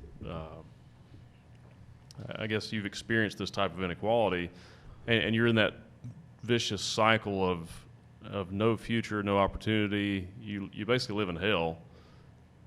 Then I have empathy for that person, and we need to fix that problem. I agree. That problem needs to be fixed, and that was caused by racism. Yeah. A lot of our agree. criminal justice laws are Yes. based on racism. I agree. There are more black people in prisons today than there were slaves during the time of slavery. And a lot of that is like just weed charges. Yeah, it's Which is nonviolent so offenses. stupid, yeah. It's slavery now. Yeah. Yeah. So yes, we have those serious problems in our society that need to be fixed, but it's not just a race issue; it's a human issue. I got And- to stab at Kamala Harris here. Kamala, come on. Kamala Harris. Kamala. It's true. She's a big part of that She problem. put him in prison while laughing about smoking weed. Now, I'm not trying to Yeah. get political, but it's the same way if Donald Trump was putting people in prison. Maybe he does. Legalizing weed would go a huge way to fix a lot Oh, of problems. it There's would. no silver bullet. Legalizing- I agree. Before, The but vast majority that's of the sketch closest thing to it. comedians are on board with Yeah. legalizing weed. Listen, Well- I think the vast majority of people, period, but they're just Right. scared to say it. Well, I think they need to decriminalize all drugs. Yeah. Regulate some of them, some of the ones that are not as harmful. Reinvest that in. Yeah. and stop criminalizing people for Yeah. making decisions. Like who is? How can you say somebody can or can't Yeah. put something in their body? That's insane. Yeah, If it's like- a free society, drink bleach if you want Yeah. to. I was going to say, if You this know, is like- bleach and I drink it, it's not illegal. But if it made me feel good, this is what you say. If it made me right. feel Oh, yeah. good, they're going to, that's illegal. I've got a bit about it. You can put any chemical in your body you'd like in this country as long as you don't enjoy it. So, but no, he's right. But anyway, I don't know. It's one of those things. And it's not going to make people go out and start doing heroin. No, man. Most people don't want to do heroin because they want to No. have a normal life. They want to be conscious and aware and productive. Yeah. But there are some people that just don't like life and they want to do heroin, and I say let them do it. Yeah. Don't put them in prison and make them felons Yeah. and make them worse than what they already are. Like, how does that solve any problems? Heroin is its own It's just reward like, and its oh. own consequence. Yeah. We're just going to make them a slave Yeah. and get cheap labor. That's how That it is works why right it's now. existing. Yeah. Yeah. Yeah. Yeah, I agree. But yeah, so legalization I think is key. I think that's going to be a big.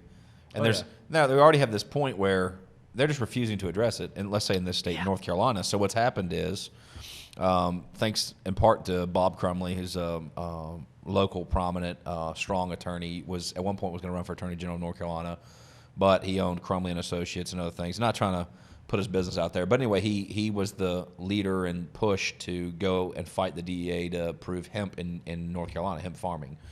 So he's got this big push for hemp, right? Well, thanks to some of his efforts and spinoffs to those efforts, hemp was legalized, hemp flower, in this state, right? Now, the difference between hemp flower and marijuana is the THC content. Now, if you get pulled over with a bag of marijuana or hemp, It's CBD, man. it looks identical. You can't tell the difference between the two flowers, right? So now I've got a cop on the side of the road that says, "Oh, it's a marijuana." No, it's a hemp flower. Yeah. They can't do anything, right? And they don't have the technology and accurate testing ability to test for potency. They can test for something to see if it's that flower, but they can't test for potency on the side of the road. It's funny that they can make a plant illegal. Yeah. Like this plant that naturally grows out of this planet Yeah. is illegal. But you can have all the Advil Like you'd that. like, and they sell at the store over the counter, right? But how about this? This is now my equivalent argument here. Are the police going to start pulling me over, asking me if I have Tylenol in the car, taking the Tylenol out, putting it in a machine, and testing the potency of the Tylenol? Is that what we're going to... Like, it says it's 250 milligrams on the bottle. This one's 280 milligrams. I'm going to arrest you. It's too strong. Well, Tylenol's cool because Bear made it. Yeah. But, I mean, like, it's... But now in North Carolina, we've got this thing where they So can't prosecute. They've effectively made it unenforceable. Exactly. But they don't want to go so far as to then legalize Exactly. So... weed, because then they have the huge problem with everyone they've So let's- incarcerated. That's Right. right. Yeah. That's And exactly... that's where the money's at. That's right. Yeah. That's so right. Let's just cut all the bullshit and the silliness. Let's just do it, yeah. Be rational humans. Yeah. And make I some agree. make some common sense laws that I think I'd be pretty happy if we just accepted that Canada was a good example and started to do like Bro. everything they've done. Like I've got- universal health care. What's funny because it's like the Wizard of Oz, where 20 years ago we didn't have access to this kind of information. You can't lie to people anymore because we can see it. It's like Yeah. it's like the wizard sitting there saying, "No, don't pay attention to the man Yeah. behind the curtain." But like I'm staring at you. Yeah. You're talking into the mic, and I see you. Yeah, I don't. And so I'll tell you too. It's funny, and I've got. These are people I've known for a long time. I didn't know what their political affiliation was because it's just not something I like to talk. I don't give a shit. right. Right? I really don't care. Like what I care based on your decisions around me, how you act to me, how you treat me, how you treat other people. How do you treat your mother? How do you treat your wife? How do you treat your children? Like those are things I care about because that kind of tells me who you are as an individual, right? If you're beating your wife, I don't have time for you. I don't want you in my life. I don't want you I around don't my care children. if I agree with you politically. If you're, Exactly. Yeah, man. Right. I like Yeah. so like those other things are really important to me. But what's funny is I have some people that we share common interest in things that we'd all agree would need to be legalized. And then it's funny that just because of the politicization that's taking place this year, I've figured out that sometimes we'd view differently on certain things. But it's funny. I think weed will bring people together. Oh yeah. That's, Yeah. that's what it does. Yeah, because I know Republicans, Makes people Democrats, like nicer. I know all sides, and guess what? They all like to smoke. And I know rich people that smoke. I know poor people. Like, it's so funny. It's like this thing that's illegal that everybody's doing. I mean, like it's starting to get to the point that I can't name people that don't do it, right? But it's still illegal. How does that happen? And it's the opposite of alcohol. You can have people that like each other, they get drunk together and fight. Yeah, exactly. If people get high together, they're happy. Yeah. You know what, man? It's okay. Right. Yeah. Yeah. Alcohol has probably ruined more relationships than any other drug, right? Yeah. Wasn't originally the trouble with marijuana and stuff? It was made illegal mainly because of economics, because of the paper stuff. Yeah, the So they paper were- mill, yeah. They're like, we're clear cutting all these forests. We're Yeah. going to keep doing That that, was which hemp. is terrible. That was But hemp. then- That was yeah, hemp. yeah, but then Yeah. Marijuana was made illegal because of the civil rights movement. right. Yeah. Yeah.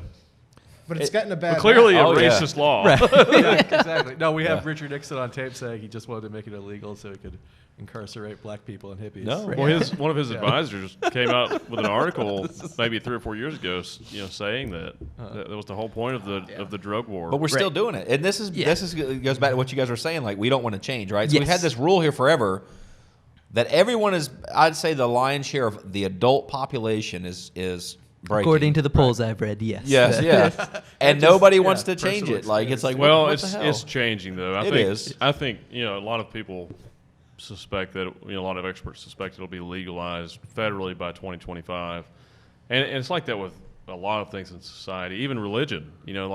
We have so much access to information now. It's hard to fall into these rigid ideologies because it's like, well, how is this one thing right when there's 10,000 other things that people think are right? You know what I mean? And are very similar. Yeah. They're Right? very Like, similar, of just like, be good to people. Yeah. Right. I Yeah. think, and this when we get in this religion, we talked about this last week, but almost every religion, like their top 10, 20, 30 things, I think everybody agrees with those things. Right. Like, don't kill other people. Hey, fair enough. Checkbox. I'm Yeah. good. You should do unto others as you do unto yourself. One to yourself. Some version of that. Oh, yeah, okay. Treat people like you want to Right. be treated. All right, fair enough. I'm good with that. Don't rape women. Okay, I'm great. I'm good with there. Don't beat children. Okay, I like this one. And it's where the weird shit starts to happen. I Our go, Constitution covers all these things, by the way. Yeah. I mean, that's what a lot of religion was early, like needing laws. Yeah. Yeah. Yeah, it was maintaining order in society. Yeah. But some stuff, it gets a little, when it starts to dive in where they each have their own little thing, I go, Well, some of that's maintaining the laws they wanted at that Exactly. time. Yeah, like Yeah. Keeping their if you traffic cheat on under your control. spouse, Yeah. let's throw rocks at that person until they die. Right. yeah, like that, yeah. Yeah. Tom, what's going on in your marriage? Yeah, You know, yeah. so that's like that. That's how laws like that happen. Yeah. Tom likes penises. Let's throw, Right. throw rocks at him too. Yeah, yeah. It's like what?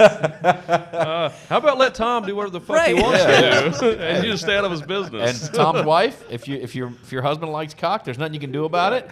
You should support him in that, and you need to go find another man. right? Yeah. You know. I Just like leave the Tom idea that alone. they were afraid if it was okay to like penis, then everybody would be just too into Yeah, it. yeah. Oh shit! If they legalize it, oh my god, I might like dick in the ass. What am I gonna do? There'll be no more people. We'll stop creating people. Yeah. Just Oh, have to accept that's it's the just too good to resist. now, and I got to tell you, because I'm going to make a joke, a Republican joke, but that's what the Republicans would have you believe. Yeah. Yeah. That if you legalize gay marriage, that everybody's going to be gay, and that no babies, and it'd be the end of our world, right? Like that's the problem with the politics. It's Yeah, so they'd be polar. like behind every good husband is another man. And for me, like, hey, if you're gay, great, be gay, man. Have Yeah, at be it, proud bro. of it. Yeah, Yeah. you're right. Yeah, Should it's be. got you got a good looking dick, man. Hey, some guy's gonna love that thing, man. You know, like I can be like that. I'm cool. Yeah, no, it's not for me. Looks nice, but I'm not interested. Thank you. You know, like it should be that simple, Right, Right? exactly. Yeah, I like. Yeah, I mean, probably no one should show you their dick unless you ask for it. Like that should be a that's rule. also right? a Can we thing. keep Yeah. that going? Like, well, We're- this was. Yeah. I that's prefer to sensitive. not know the quality of people's dicks. It's great that they have a good one, but or like, genitalia in general. yeah, Yeah, just anyone. Well, in this hypothetical, fictitious story in my head, it was a buddy of mine. Like, oh, what do you know? He accidentally showed it to you at the stall. Like, oh, it's a good dick, man. I'm not interested. I appreciate it, buddy. That's impressive. If it's a stranger, it becomes Yeah. a Then little then threatening. it's like, all right now. You're crossed into my rights here. Yeah, don't show that to my wife. Yeah, you have to, we had a sketch coming back to one of our sketches. We had where we kind of showed people a dick during it, but it wasn't. We always worried that sketch got misinterpreted, kind of. Yeah, because it was. I mean, it was like a sex toy. Oh, okay. Yeah, It was like a was sex it? toy. We So were he showing pulls her. Anyway. out, yeah, he pulls out a fake penis, and he's like, "Oh, I pulled out the wrong one." That's funny. I meant to pull out the one with the hole in it. Right. That's good. Yeah. It was mainly I about was how much gonna- trouble I have finding my key. If someone was offended by that, they probably should be in the sketch show. Right. Yeah. Yeah. Yeah, and I was getting ready to ask you. I was gonna be like, "Is this like the Little Mermaid penis that's hidden in the art, or no? It was a real No, it penis." was, It's like, "Bloop." What color was it? It was black. I think it would have been, but like it wasn't about It wasn't, race yeah. or like it's just It was just really big, so if it was We white, just nobody would happened to have a believe it. black right. dildo. It's Like, just it's it's a just what we lie. happen to have. Can we take a moment though and acknowledge that white people should be offended that only black people get credit for a big dick? Like, I mean, you know, where's the movement about protect the big white dick? You know, like. I think in general people probably just care too much about dick. Yeah, that's probably- or guys do. Yeah, guys do. Yeah. We should have had like Yeah. a purple dick or something. Oh, Something yeah. that was That's- just like yeah. a race. I like was- that. Yeah. Yeah, just purple. We wanted it to be Alien. clearly a fake dick. Yeah, Yes. just a thing. I read a scientific article 2 years ago that said that they had developed the technology to take a skin cell and make it into an egg or a sperm cell. So there may be a day we don't have dicks anymore. We may not even need them. It's okay, man. He's just kidding. We won't have that problem. Yeah. But one day, I just want to acknowledge one more thing. That's Future something both sides generations. can Yeah. unite against. We all want to keep our dicks. I want my yes, dick. I do, yeah. Listen, he's talking earlier about Neuralink, right, and putting things in your head and communicating and all these other things, but yet they haven't solved how to make the man's penis bigger. And I just think that that's something we should work on too. Like, I want a safe way to make this the size I would like, and maybe I'd like to change it. Maybe one day I think, 9 inches is just too big; it gets in the way. Maybe for a week I'd like it to be like 6 inches, and then I've got an event coming up. I really want to. It's my wife's birthday, and I want to treat her special. I'd like it to be a little bigger for the weekend. Like I need that level of flexibility with my my penis options. You and- just wanted like to be it to like be- one of those sponge toys that Yeah, will yeah. just like yeah, just 10 times the Yeah. Soak it size. in water and then It's got to be safe. It's got to be gross. effective, and it's got to be affordable too. Yeah, there you go. Yeah. But what it'll never be is necessary. So There you go. I think that's why it hasn't been developed. That's true. Yes. That's true. Fair funny. It's funny how much of our behavior in society is all about sexual reproduction too. Yeah. Yeah. Yeah, we do. Listen, I'm evidence that it doesn't matter how big it is, you can still get the girl pregnant. All right. I can't wait to title this clip. My running joke used You to can still be, get the girl pregnant. they'd say something about, some guy would say something about a big dick. I'd be like, shit, man, mine's so small you have to wear condoms. Save some money. What does that mean? Oh, it's so small. I can't that's even a get riddle. deep enough to get them pregnant. Okay. Now you're wondering, like, how did Well, I we... was just like, does it have its own defense system? Did I like trade? Yes, it does. How does this work? It's because the bush is longer than the shaft, and so it's it prevents it prevents my enemy soldiers. Just an intensely stiff bush. It's stiff too. Yeah, it's also stiff. like a paintbrush. It's like astroturf. Yeah, you got to clear that. You got to part the ways so that it can. So this is like my. We can edit this part out if you want to. Yeah. I was gonna say you guys cover a range of topics. There's no limit to the topic. Oh There's no- man, yeah. yeah. My wife's gonna There's no boundary. kill me for Just this keeps one. going. She's gonna be like, I hate you. Your wife's never gonna watch this. No, she won't. She won't, man. She in the beginning she was supporting me, but there was a few offensive things I've said. Believe it or not. She watched the episode with Reed Pegram. Yeah. Pegram, and Yeah, and Like, she I'm was not just into like, this anymore. she was just like, ah. She's like, I think that I'm not your target market. I was like, you're right, but yeah, it's all good. That's the way it is. Yeah, Oh yeah, you can't please everybody. no, it's Yeah. true. Yeah, and I tell her that all the time. I was like, I can't please you every time. But know. you're going to please nobody if you try too hard to please everybody. That's true. Right. That's true, yeah. That's true. Well, and if you did please everybody, but you didn't please yourself, that's a problem too. Yeah. You know, sometimes I just want to make me happy, and that's why I finish first. Cha-ching. Oh, what's that? What's the? I don't do a good What one. is the- though. The I drum. think that's a wah, Ba-dum, wah, dum.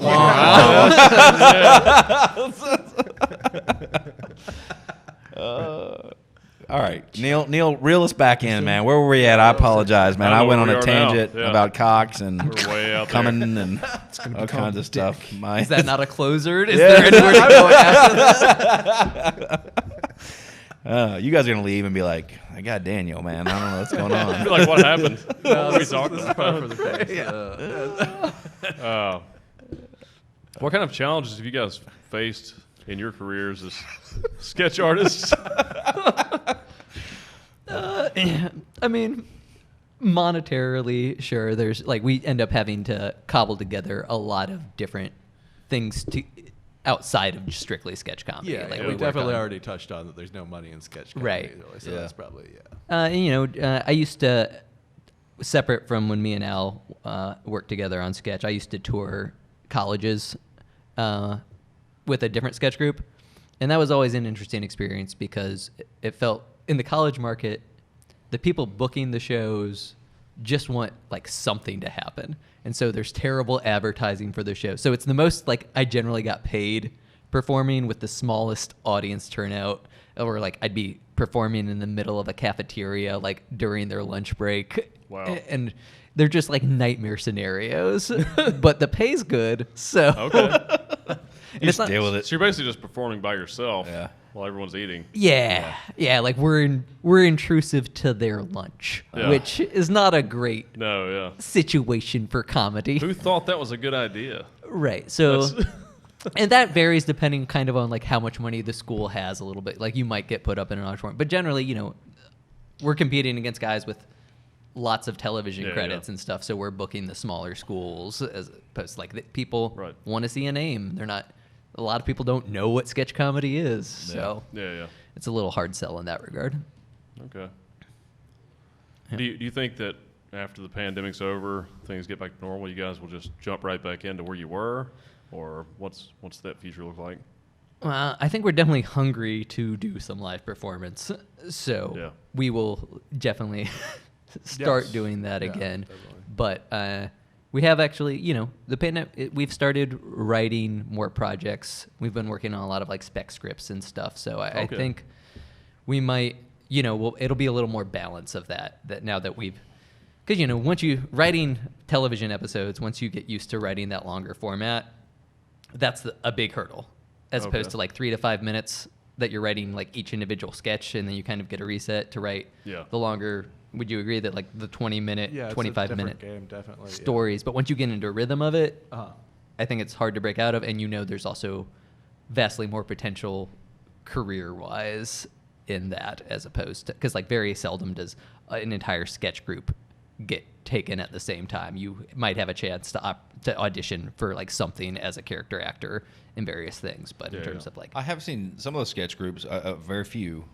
I'm assuming they were sketch groups, that when one of them made it, it's been cool. They've been able to bring some of the people that they were with to some of their projects, which I think is really awesome. right, that happened with The Lonely Island. Yeah, and that's what I was thinking about, yeah. The Good Neighbor guys. That's Kyle and What's his name? Beck. Beck. Yeah. Beck were but Again, part of the SNL same guys, yeah. sketch group, and then like Yeah. the other guy in their troupe now like directs for SNL. So there is, you want to have those connections, and that's Yeah. part of why we go to Yeah. festivals and stuff all the time too. Yep. It's great. So, I haven't recovered from the tangent I took us on. Right. after I listened to that. it's hard to go back to what do you do? What do you do? Well, do you guys want to tell everyone how they can look you up on social media, and I guess if you have any podcasts or anything you're working on, or Yeah. what they need to pay attention to? I'm going to Unstoppable Failure on Facebook. Look us up. Unstoppablefailure.com. We started a whole blog kind of dedicated to sketch comedy. We started doing a lot of reviews of festivals.